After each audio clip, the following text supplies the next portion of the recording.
जय हिंद। जय हिंद। कैसे हो सब लोग? अच्छा, अब मैं आपको ये बताती हूँ कि मैं आज आपसे दोबारा मिलने क्यों आई। हम पहले भी मिले, आपको पता है? याद है ना, पहले हम मिले थे तब मैंने आपको एक मैसेज दिया था। क्या मैसेज दिया था? गुटखा नहीं खाना, है ना? अब मैं आपको ना एक छोटी सी पहले स्टोरी सुनाती हूँ। 5 मिनट की या 3 मिनट की स्टोरी है, आप लोग सभी ध्यान से सुनना। आप सब लोगों ने महाभारत तो देखा होगा, या महाभारत सिर्फ करते हो? महाभारत सिर्फ करते हो या महाभारत कथा सुनी है, पढ़ी है, कभी पढ़ी है? देखिए ना, उसमें एक पात्र था एकलव्य। एकलव्य का नाम सुना है? उसकी स्टोरी सुनी है कभी? क्या स्टोरी थी? एकलव्य एक राजकुमार थे और एक दिन वो गुरु द्रोणाचार्य के पास गए। उन्होंने कहा कि गुरुजी, मुझे आप धनुष बाण की शिक्षा दीजिए। तो द्रोणाचार्य ने कहा कि सॉरी बेटा, मैं तुम्हें ये शिक्षा अभी नहीं दे सकता, क्योंकि मैं अभी दूसरे राजकुमारों को शिक्षा दे रहा हूँ, ठीक है? लेकिन जो एकलव्य थे, उन्हें एक धुन सवार थी। उन्होंने प्रण लिया था कि मैं अच्छा धनुर्धर बनकर ही रहूंगा। आजकल के बच्चों की तरह नहीं कि टीचर पीछे खड़े डंडा लेके और बच्चा कह रहा है मुझे पढ़ना ही नहीं है। उन्होंने क्या किया, इस लक्ष्य को प्राप्त करने के लिए गुरु द्रोणाचार्य की प्रतिमा बनाई और उससे उन्होंने धनुष बाण की शिक्षा ली। समझ आ रही है आपको? मैं आपको ये समझाना चाहती हूँ कि यदि हमारे जीवन में कोई लक्ष्य है, उसे प्राप्त करने के लिए हमें पता होना चाहिए कि हमें क्या करना है, ठीक है? तो मैं आपको ये स्टोरी इसलिए सुनाना चाहती थी। अभी नेक्स्ट ईयर आप सब लोग 10th में जाने वाले हो, है ना? अभी आप 9th में हो, फिर आप 10th में जाओगे। तो 10th में बहुत सारे बच्चों को ना एक चीज़ का डर होता है, हाय मैं कहीं फेल हो गई तो, हाय मैं कहीं फेल हो गया था। आपको कोई फेल नहीं कर सकता यदि आप खुद चाहते हो कि मुझे अच्छे मार्क्स से पास होना है। समझ आ रही है आपको बात? हमें एक प्रण लेना चाहिए लाइफ में कि मुझे ये मेरा लक्ष्य है और इसे मुझे अचीव करना है। अचीव करने के लिए बहुत सारी मेहनत करनी पड़ती है, मेहनत करनी पड़ती है ना। और एक डर, मेरे पास आपके स्कूल के काफ़ी सारे बच्चे पढ़ने आते हैं, दूसरे स्कूल से भी आते हैं, लेकिन जो मैंने नोटिस किया, इसलिए मुझे यहाँ आना पड़ा कि मैं बच्चों को जाके एक बार समझाऊं कि आप डरिए मत। मैथ, पहली बात तो मैथ होता है थ। आप लोग बहुत सारे बच्चे गलत बोलते हो, मैथ्स मैथ्स ऐसा बोलते हो। मैथ होता है, क्या होता है बेटा? मैथ। क्या बोलते हैं? आज से आपको सबको पता होना चाहिए कि हमें मैथ बोलना है, ओके? तो मैथ में बच्चों को बहुत ज़्यादा डर है। मुझे नहीं पता कि क्यों डरते हो आप मैथ से? बताओगे जरा, कोई बच्चा बता सकता है?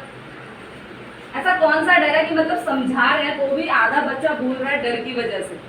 अब मुझे नहीं आएगा तो, अब मुझे मैडम मारेंगे तो, अब मुझे सर मारेंगे तो, ऐसा क्यों सोचते हो आप? और क्यों आपको डर लगता है मैथ से? इस क्लास में हाईएस्ट मार्क्स पाने वाला बच्चा कौन है मैथ में? हाईएस्ट मार्क्स किसके आते हैं? हाईएस्ट मार्क्स मैथ में किसके? पीछे वाला तो बच्चा अजय, मैथ में कितने मार्क्स? मतलब हाईएस्ट कोई नहीं है, फर्स्ट तो कोई आता होगा। हमारा लास्ट ईयर में बोलवा रहा था ना, एग्जाम में पहली परीक्षा 8 में कितने मार्क्स आए थे मैथ में? हाईएस्ट फर्स्ट कौन था? कोई भी नहीं था। सॉरी, अच्छा दूसरा था, ओके ओके, अच्छा कोई बात नहीं। आप लोगों के 8th में जो भी मार्क्स थे, अब 9th में आएंगे, आपका फाइनल एग्जाम होने वाला है। अब आपको तैयारी करनी है अगले 10 दिन के बाद 10th क्लास, ठीक है? तो मैं आपको एक चीज़ समझाना चाहती हूँ जो आप अपने दिमाग में रख लें कि देखो, मैथ है ना, कोई डर वाली चीज़ नहीं है। इनफैक्ट मैथ सबसे ईजी सब्जेक्ट है, लेकिन कैसे? आपको उसको कांस्टेंट पढ़ना है। मैं आपसे ये नहीं कह रही कि आप 16 घंटे अपनी स्टडी को दें, नहीं, आप दिन में 1 घंटा मैथ को दें। सबसे पहले तो आपको पहला पॉइंट है कि आप अपनी एक स्पेशल नोटबुक बनाएं, स्पेशल ओनली फॉर मैथ। उसमें आप जो सम कर रहे हैं उसके पॉइंट्स लिखें कि अब मैंने इसको गुणा किया, अब मैंने इसको भाग किया, अब मैंने इसमें कोई फार्मूला लगाया। समझ आ रही है बात आपको? एक स्पेशल नोटबुक मैथ के लिए ज़रूर बनाएं अगर आपको डर लगता है तो। और जो मैंने नोटिस किया है, सभी बच्चों को मैथ से डर लगता है।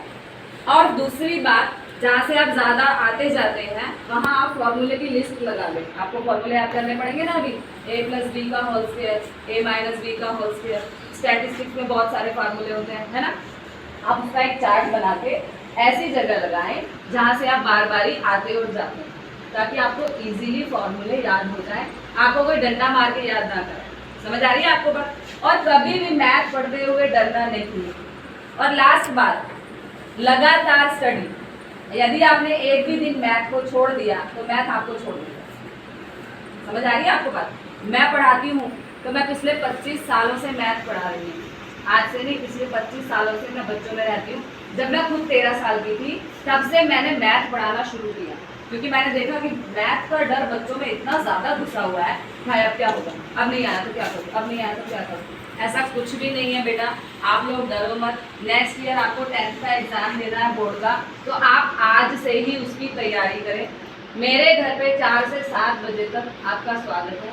आप 4 से 7 बजे तक कोई भी अपना मैथ का क्वेश्चन लेके आ सकते हैं कि मैडम मुझे ये समझ में नहीं आ रहा, आप मुझे ये बताइए। बहुत सारे बच्चों की मजबूरी है कि वो रोज़ नहीं आ सकते, ठीक है? तो आप 1 से वीक आइए, आप वीक में 2 दिन आइए, लेकिन आप आइए ज़रूर। आपसे एक भी पैसा नहीं लिया जाएगा। पता है आपको? पता है, पहले भी बताया था कि हम फ्री में पढ़ाते हैं घर पे। ये A27 उमिया बंगलों के पास कौन रहता है? उमिया सोसाइटी के पास। उमिया सोसाइटी के आसपास जो भी बच्चे रहते हैं, 4 से 7 बजे तक आप अपने मैथ के क्वेश्चन लेके आइए, मुझसे समझिए और आप चले जाइए। आपसे एक भी पैसा कोई भी नहीं लेगा। समझ आ रही है आपको बात? आप दूसरी जगह पढ़ते हैं, वहाँ भी पढ़िए। आपको मेरी मदद चाहिए, आप मेरी मदद ले सकते हैं, लेकिन आप मैथ के डर को दूर भगाइए। If you want to get success in your life तो please read math, learn math. समझ आई आपको बात?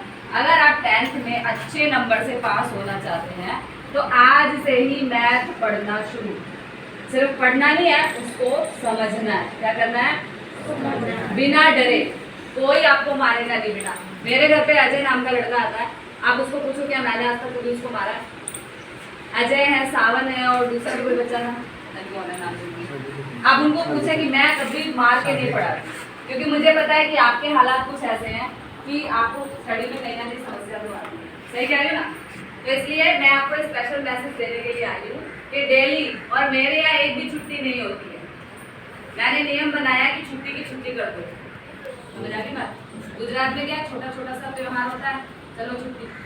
मेरे यहाँ आप डेली 4 से 7 बजे तक कभी भी आ सकते हैं, नोटबुक लेकर आइए। आपको मैथ की जो भी समस्या है उसको सुलझाया जाएगा। समझ आ गई बात? अब कुछ पूछना है किसी को? Any question? नहीं? अब मैं आपको एक नोटबुक देने वाली हूँ, नोटबुक में आपको मुझे वादा करना पड़ेगा कि आप एक भी पेज नहीं फाड़ेंगे। क्यों नहीं फाड़ेंगे बताओ? नोटबुक किससे बनती है? किससे बनती है बेटा? पेड़ से। सब बच्चे नहीं बोल रहे, लेकिन आप बोलो कि नोटबुक जो है वो पेड़ से बनती है। और आपने खुद नोटिस किया होगा कि जब भी आप नोटबुक लेने जाते हैं तो 1-2 रुपया बढ़ा हुआ मिलता है ना? क्योंकि हमारे देश में बहुत तेजी से पेड़ कटने जा रहे हैं और हमको ये पता ही नहीं है कि बहुत छोटी छोटी बचत से हम बहुत बड़ा खजाना इकट्ठा कर सकते हैं। और आप कहेंगे मैडम इसका क्या फायदा है? देखो, पेड़ है तो ऑक्सीजन है। कोरोना में बहुत सारे लोग ऑक्सीजन की कमी से मर गए, पता है ना आपको? है ना? तो इसलिए यदि हम पेड़ काटेंगे तो ऑक्सीजन की कमी होती जाएगी और पृथ्वी का खात्मा हो जाएगा। तो क्या आप ऐसा चाहते हो? तो आज से एक भी पेज आपको बर्बाद नहीं करना है। क्या नहीं करना है? ताकि हम पेड़ों को बचा सकें। एक भी नहीं, आधा भी नहीं, 1/4 भी नहीं। वो फ्रंट पेज होता है ना, बच्चे उसको छोड़ देते हैं, उस पर भी आप लिखो। समझ आ गए? कम से कम 2 क्वेश्चन तो होंगे पेज पे। तो आप क्यों पेजों को छोड़ के बर्बाद करना चाहते हो? जितने आप पेज बिगाड़ोगे उतने ज्यादा हमारे पेड़ कटेंगे। समझ आई बात आपको? तो आप लोग विद्यार्थी बहुत बड़ा काम कर सकते हो। आप पेज बचाकर पेड़ बचा सकते हो, पर्यावरण को बचा सकते हो। ये रहा सबको।